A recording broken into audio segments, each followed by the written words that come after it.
Well, because the nostalgia critic did it, I might as well talk about it a little bit. But I'm gonna take another spin and not even do what he's doing right now. He's reviewing Supergirl, this movie that happened in the '80s, and I'm just gonna. It's like if I could go back in time and tell him exactly what to do, I would basically tell him this. The only messed up part is that it will be a little bit different, but I think they could pull it off. The good news is that it won't be as bad as Amazing Spider-Man 2. Yeah, most likely if things changed because of the movie, then most likely they'll be like, "Oh, it's a worse version than Supergirl." That's what Amazing Spider-Man 2 would be. That would be funny. That would be freaking damn funny. Well, anyways, the idea of Supergirl, the movie, would be centered around Electra. No, sorry, Livewire. Her name is Livewire. I was gonna say Electra. No, Livewire. Livewire in like the decade later, she looked pretty damn good. I mean, holy crap, she had a good voice actor and everything, and she actually had a good design. So for me, she would be a good candidate for Supergirl to be used against. I mean, seriously, why not? Two girls fighting at it, and there has to be a good reason to. So, how to make this work? Well, of course, if you're a member, I would just basically just say, "Fuck we'd do exactly what happened in the freaking comic book." She crash lands when he actually is an adult and she's a teenager. Bada bing, bada boom. There we go. And of course, she's now been a. Should she be adopted by the Kents, or should she actually been sent to high?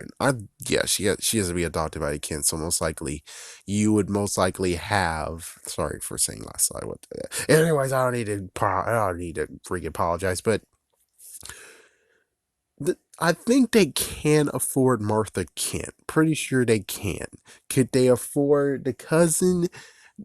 Not really, but they can basically do what happens decades later, which what happened in Shazam, which is we got a body double. There you go. You won't notice that is not Christopher Reeves. We have a body double whose emblem only showed us emblem on him.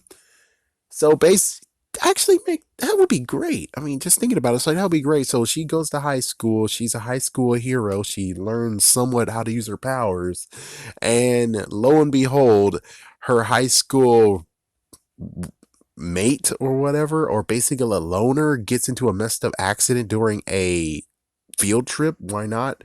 I mean, we could go the whole adult route, but let's do field trip. Why don't we do something like it's trivial, but it's the '80s, so it's not gonna get to the point of where it's like, oh, every time we go to a field trip, something horrible happens. Oh my goodness! And plus, it'll actually help for the later years. I mean, decades later, where it's like, oh, Amazing Spider-Man 2, ripping off what happened in Supergirl. The fact of, oh my gosh, she works at this power plant. Oh my gosh, something went horribly wrong. Oh no, she's turned into a freaking electrical villain psycho who has no friends, mind you. It's like, yeah, even in this version I'm thinking about of the high school one, she will be a loner. And who knows? Maybe it's a trip to the power frigate.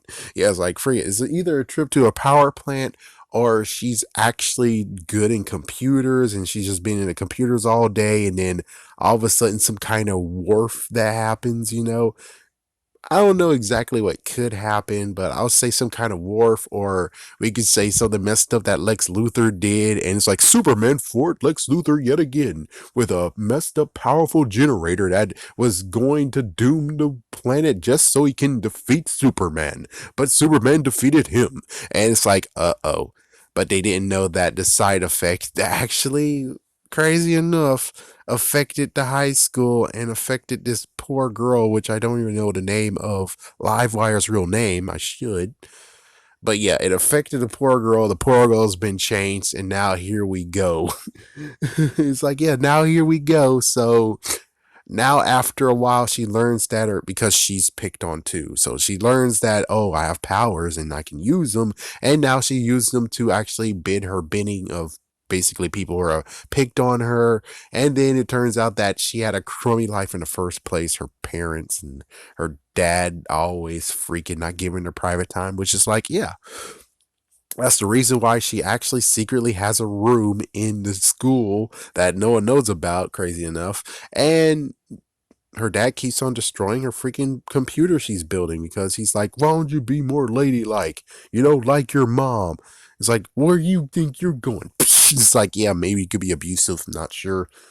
So he's messed up. So she goes, some of the bullies get electrocuted, and it gets to the point of where Supergirl is gonna have to stop him because now, yeah, Livewire realizes that the freaking whole entire city is a bunch of freaking jerk bags. They all suck ass, and they treat people very badly. And they treated her the most badly because she continues to remember how much everyone around her suck ass.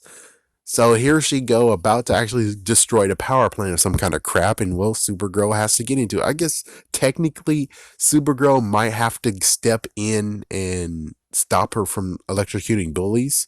So it's like she comes into the and there goes the first battle. She doesn't really know how to actually fight against her. No idea if the CGI can actually handle, or the effects can handle the fact that she tries to punch her, and oh no, because she's actually kind of electrical, her hand just went right through her, and it's like, what the frick?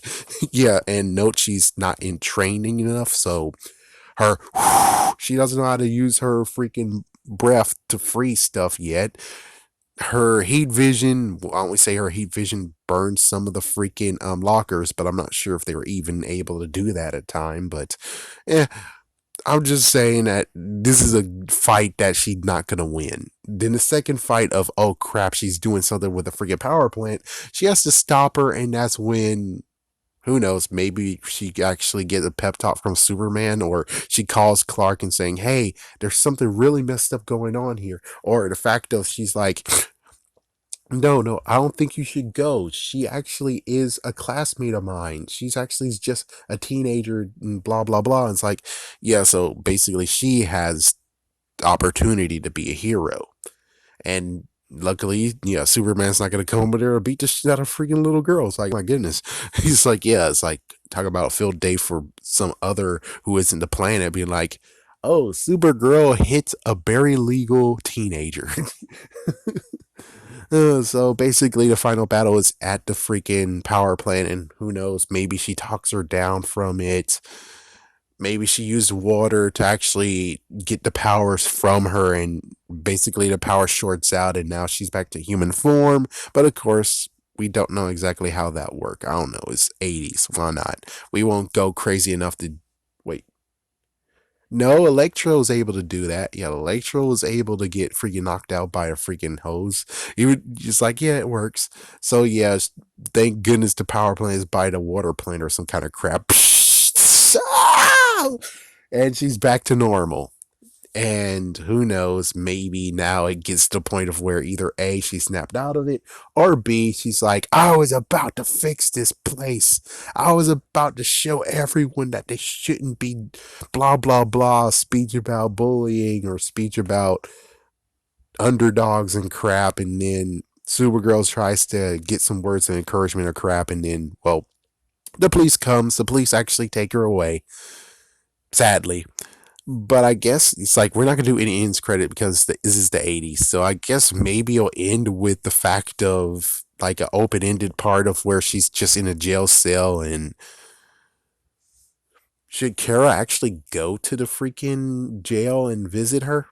Or yeah, I don't know. But I could tell you one thing is that maybe she does visit, and then after she leaves, it turns out that Livewire still has her powers. She thought she doesn't have her powers again, but she looks at her hands and so it's like, uh-oh.